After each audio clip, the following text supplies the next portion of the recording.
Welcome to Eastern Circle Discussion Series. Our first interview is going to be with Florent Parmentier, French expert on Moldova, author on multiple books on the country, and the Secretary General of Sevipov, also director of Eurasia Perspective blog. Hello, Florent, and welcome. Hello, Anastasia.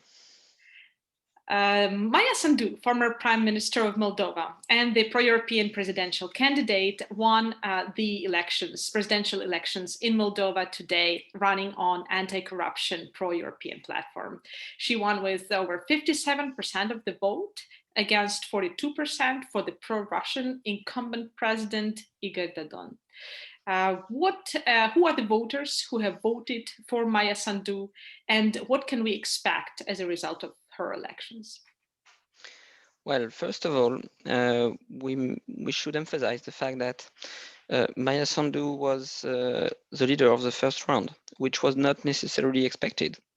But she won a convincing second round, which made her the first woman president in the post-Soviet space outside the Baltic states, except for Mrs. Tikhanovskaya, as soon as we accept that she's the president of Belarus.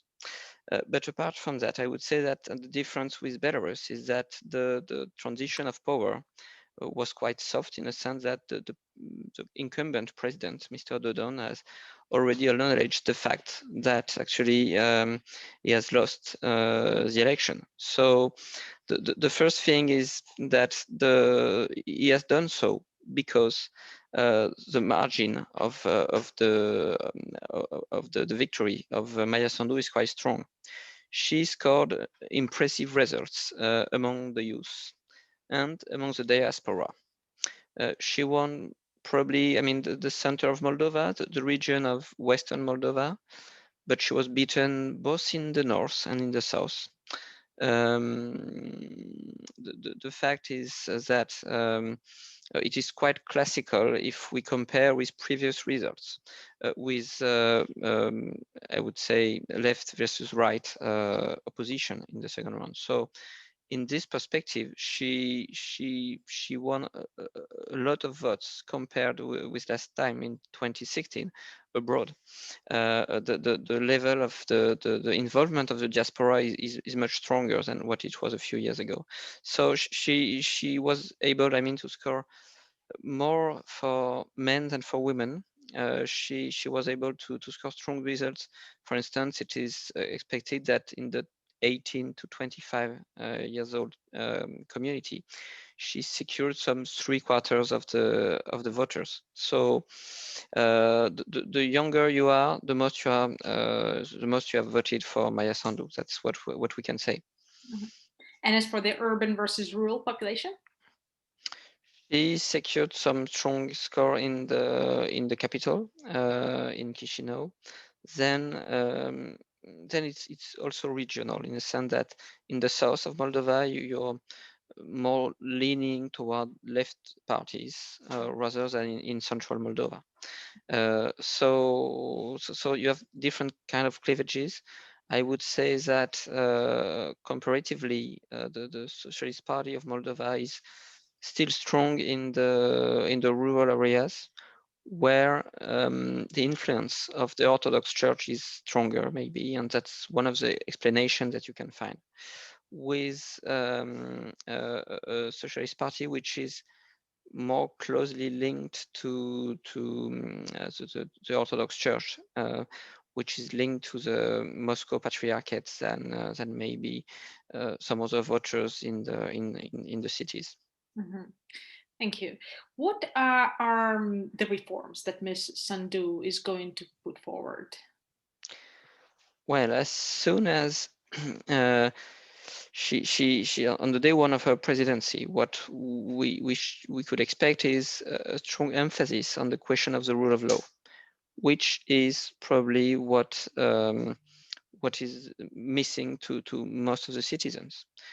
What is expected is we have to remind, I mean, these particular episodes in Moldovan history in 2014 when 1 billion was stolen, which was a tantamount to some 13% of the GDP.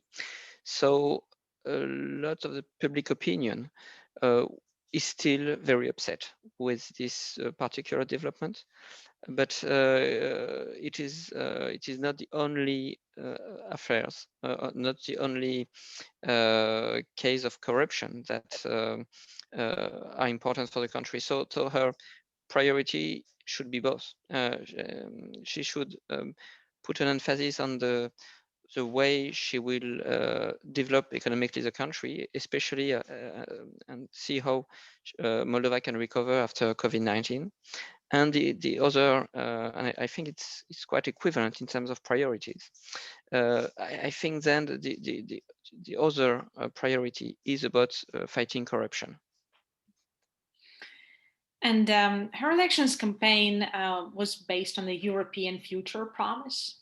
What does that promise really mean, especially for hundreds of thousands of Moldovans who left the country for the European Union and who have even managed to take their families with them? It's difficult to imagine them now, after these years of sacrifices, coming back. But also, what can the European Union do in order to help realize that European promise?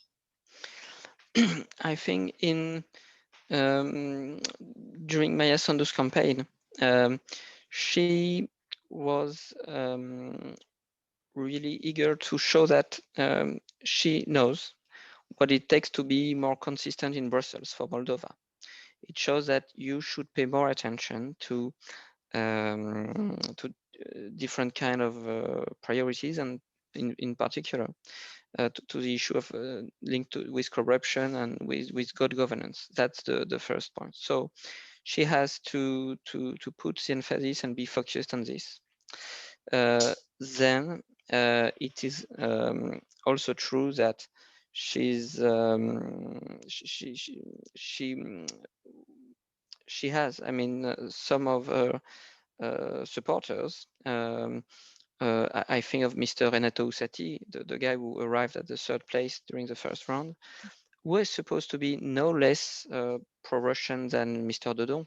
Actually, he was very influential, and he was one of the key players who can explain, I mean, the victory of Maia Sandu. So we will see here to what extent actually she will be able as a president, I mean, to launch new parliamentary elections, and if she can do it, to see, I mean, to what extent she will be able to secure her victory with a victory in the parliamentary elections.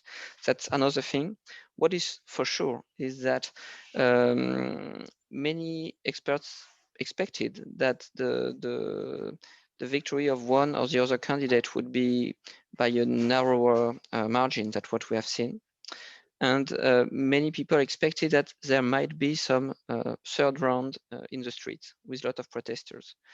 Mr. Dodon acknowledged his defeat and recognized his defeat, so there won't be probably any kind of protestation in the street related to the presidential election. However, what we may see is some kind of third round in the parliament, and we will see to what extent the different groups in the parliament will try, I mean, to converge or to provoke the new elections.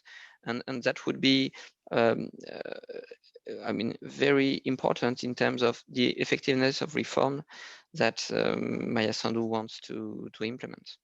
Of course, that's going to be her major challenge, basically, from what you're saying, is that having that support in order to put forward the laws.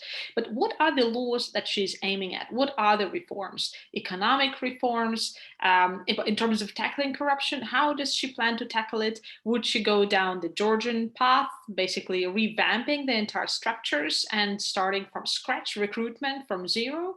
Or would she go gradual reform, in which case, what does it mean in the post-Soviet space? And what has she concretely proposed? How will it make Moldova a European country?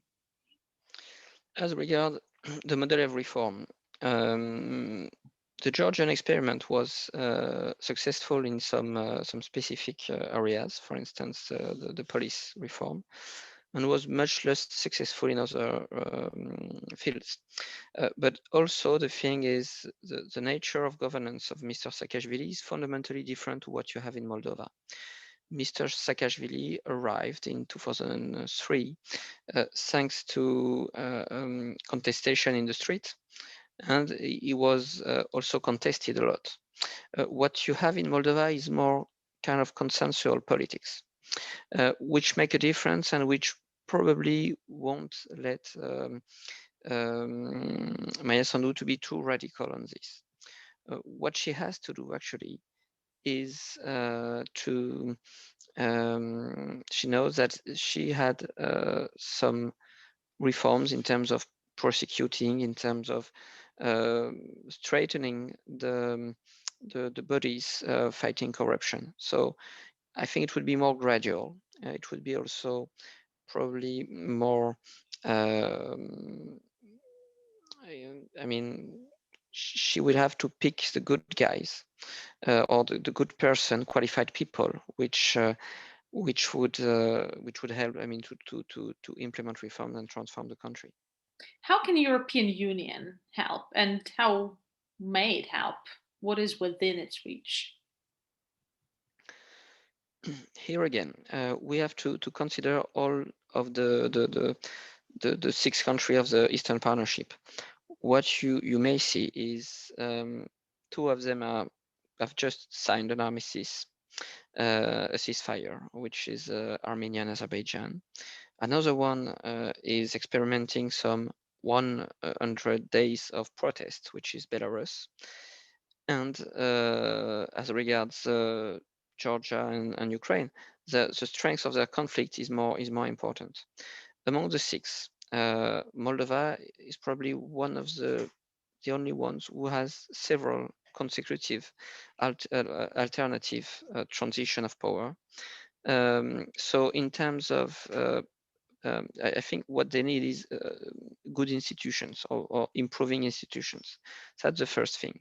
The other thing is to say that if you look at foreign trade, the thing is Moldova has already done the job in terms of reorientation towards the European markets. It is something which has been made, and in a way, I think both candidates knew it very well.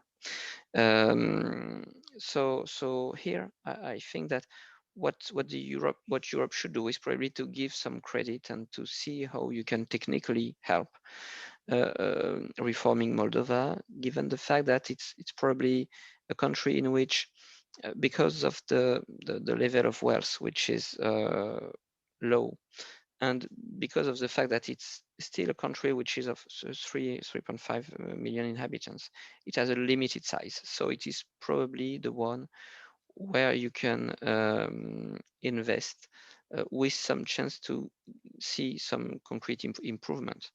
And here again, I think over the last few years, Moldova has sometimes been the poster child of the Eastern Partnership. At some other points, it was considered as a turbulent child, which was not very dedicated to rule of law and integrity.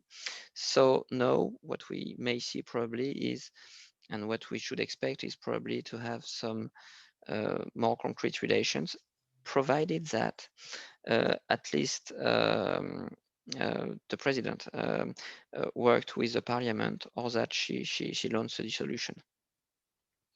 How will these elections impact Moldova's relations with Russia?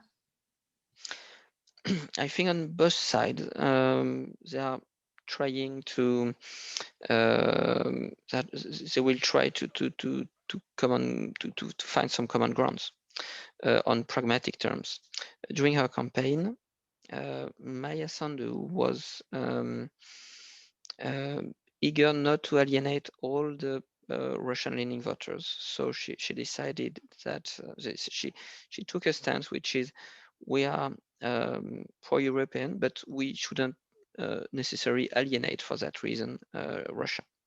So, for instance, during her first speech after the results of the election, she has made 19% in Romanian and some 10% in Russian. I mean, to express her point of view and share her feeling about the results.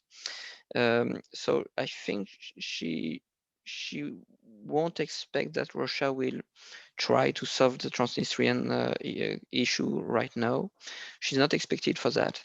She knows that After all, I mean, the level of dependency towards Russia in terms of foreign trade is much lower than any other